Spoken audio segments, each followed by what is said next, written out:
Halo sobatku, apa kabar? Semoga kalian selalu dilindungi dan dirahmati Allah Subhanahu wa Ta'ala. Assalamualaikum warahmatullahi wabarakatuh. Jumpa lagi bersama kami di channel kesayangan ini.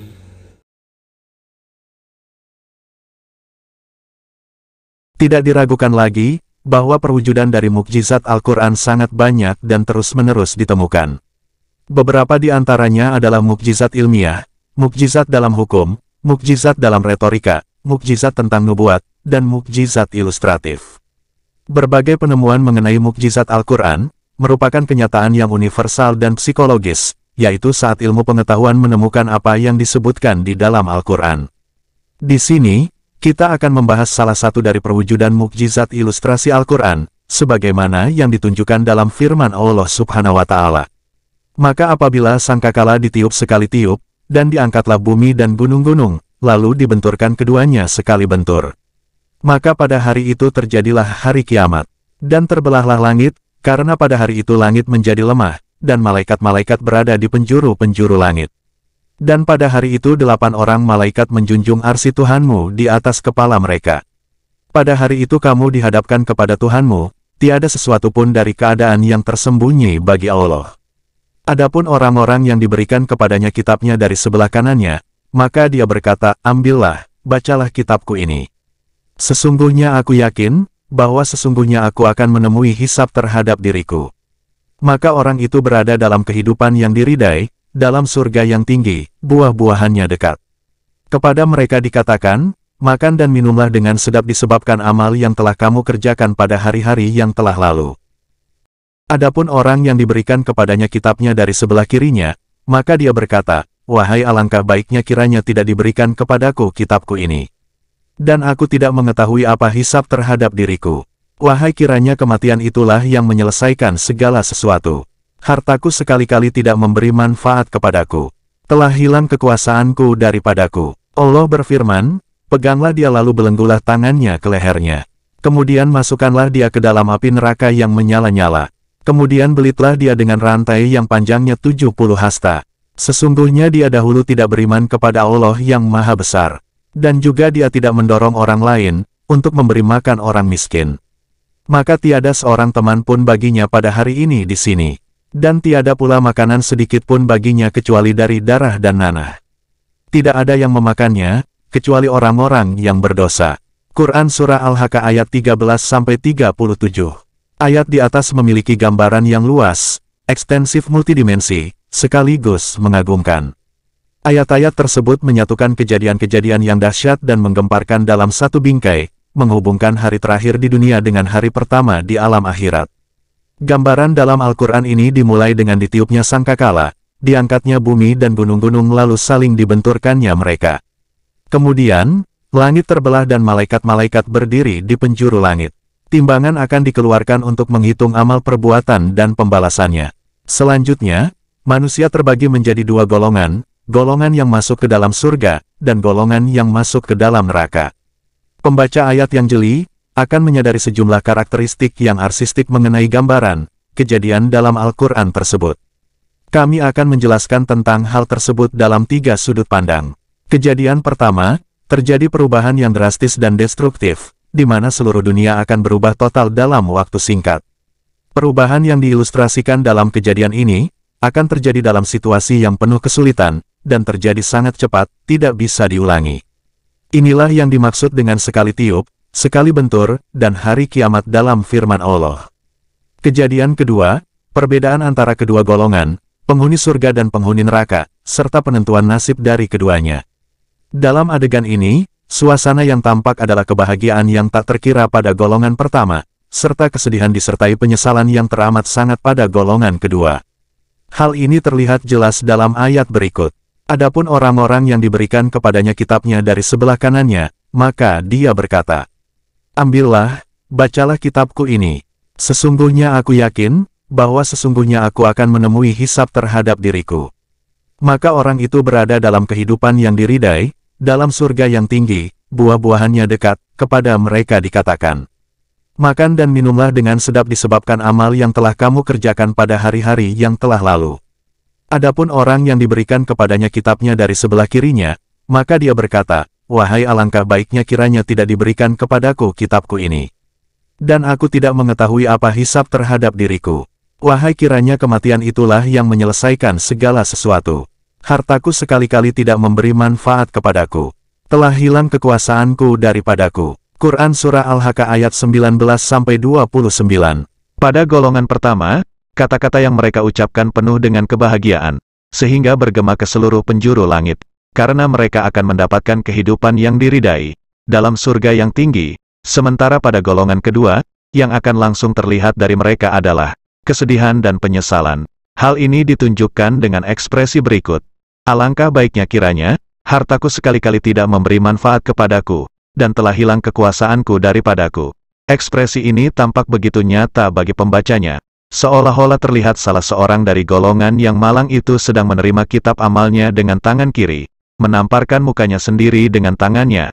Ini adalah salah satu aspek retorik dari deskripsi surga dan neraka. Untuk rima dalam ayat itu, yang dicontohkan dengan huruf H, saat disebutkan, menunjukkan rasa senang di hati golongan pertama, serta menunjukkan rasa sedih dan sesal di hati golongan kedua.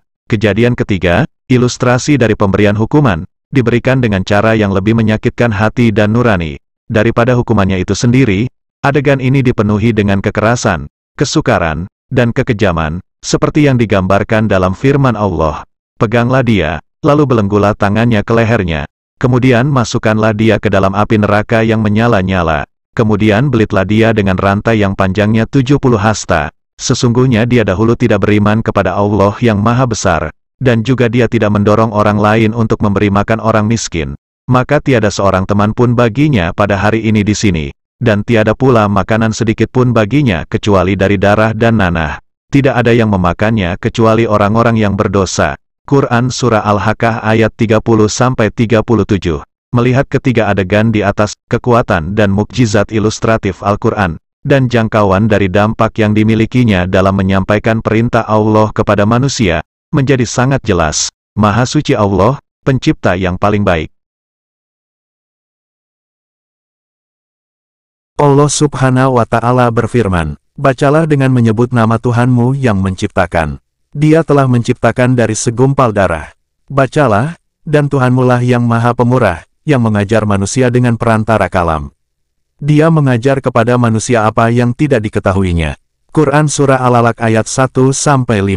Ayat-ayat tersebut adalah awal dari revolusi ilmiah pertama di muka bumi. Revolusi ini masih terus menyebarkan mutiaranya ke seluruh. Inilah Al-Quran Al-Karim, mukjizat yang abadi, yang akan terus ada selama manusia masih menghuni bumi. Terkadang, Al-Quran membukakan untuk kita, cakrawala ilmu pengetahuan dan sains yang baru. Halaman-halaman dalam Al-Quran Al-Karim sangat kaya, dengan isyarat ilmiah mengenai realitas manusia, alam semesta, lautan, pegunungan, ilmu kedokteran, dan hal-hal yang lain yang baru ditemukan lebih dari 14 abad, setelah Al-Quran diturunkan.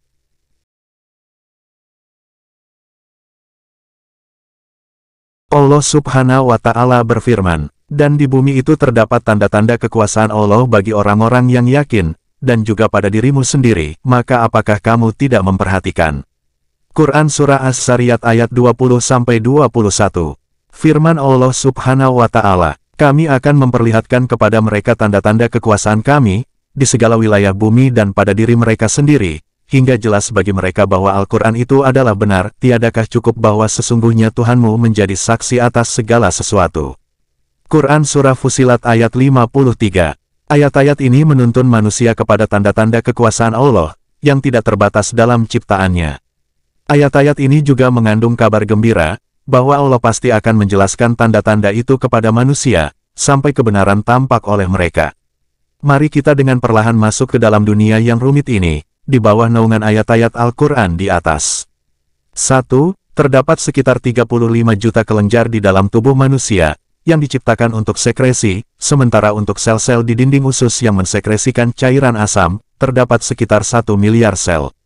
2. Dalam usus, terdapat 3.600 jonjot usus, tiap sentimeter untuk menyerap makanan yang dicerna, dan tiap menitnya terdapat 2.500 jonjot usus. Perlu diingat bahwa panjang usus mencapai 8 meter.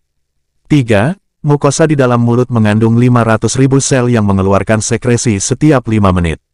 4. Lidah memiliki 9.000 sel pengecap, yang membedakan rasa manis, asam, pahit, atau asin. 5. Jika sel darah merah dari satu tubuh disejajarkan bersebelahan satu sama lain dalam bentuk baris, mereka akan menutupi seluruh permukaan bumi 6,5 kali. Sel darah merah berjumlah 5 juta, dan terdapat 1 kubik darah tiap milimeter dari permukaannya. Tiap sel darah merah ini mengalir melalui siklus peredaran darah, yang rata-rata mencapai jarak 1.150 km di dalam pembuluh dalam tubuh tiap harinya. 6. Jantung adalah pompa kehidupan yang tidak pernah lelah bekerja. Jantung berdetak 60-80 kali per menit, dan berdetak lebih dari 100.000 kali tiap hari. Jantung memompa 8.000 liter darah dan sekitar 56 juta galon darah dalam rata-rata masa hidup manusia. Apakah ada mesin yang dapat melakukan pekerjaan sulit seperti itu, dan dalam jangka waktu selama itu? 7. Di bawah permukaan kulit, terdapat 15,5 juta air kondisioner atau AC, dalam bentuk kelenjar yang menjaga tubuh dari panas berlebihan dengan cara mengeluarkan keringat. 8. Tubuh manusia mengkonsumsi 125 juta selnya sendiri setiap detik, rata-rata 7 miliar 500 juta sel per menit. Di saat yang bersamaan, tubuh manusia membentuk sel baru dalam jumlah yang kira-kira sama. Jika Anda, para pembaca, belajar mengenai struktur dan fisiologi dari satu sel, Anda pasti akan jatuh tersungkur dan bersujud, karena terkagum-kagum dengan ciptaan Allah. Allah yang Maha Kuasa berfirman, dan perumpamaan-perumpamaan ini kami buat untuk manusia, dan tiada yang memahaminya kecuali orang-orang yang berilmu. Quran Surah Al-Ankabut ayat 43. 9. Trakea manusia terbagi menjadi 2 cabang, yang terus terbagi lagi menjadi cabang-cabang lain, hingga menyerupai akar dari paru-paru yang kecil. Akar paru-paru tumbuh mencapai 750 juta akar. Tiap akar memiliki membran yang sangat halus dan terikat pada dinding pembuluh darah yang kecil. Darah kemudian dibersihkan dengan cara menyediakan oksigen yang diperlukan oleh tubuh. Jaringan akar paru-paru tersebar dengan lebar permukaan yang bisa mencapai 200 meter, yang bekerja untuk membersihkan darah. Pada kondisi normal, tubuh tidak menggunakan lebih dari 1/10 akar-akar itu, namun dalam kondisi kritis, akan lebih banyak akar yang digunakan. 10. Setiap hari, seseorang bernafas 25.000 kali, menghirup 180 meter kubik udara. Selain itu, 6,5 meter kubik oksigen akan masuk ke dalam darah.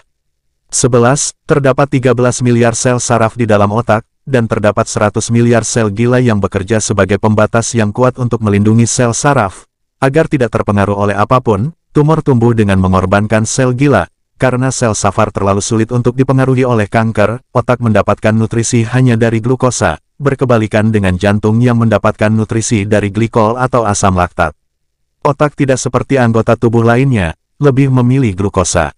Jika tubuh mengalami krisis glukosa, mekanisme tubuh akan lebih mengutamakan suplai nutrisi ke otak daripada anggota tubuh lain. Karena, jika aliran darah menuju otak dihentikan selama 3-5 menit saja, dapat menyebabkan kerusakan permanen.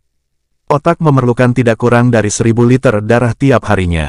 12. Jika kita menjajarkan sel saraf dalam tubuh dalam satu baris, panjangnya akan mencapai jarak yang melebihi beberapa kali keliling bumi.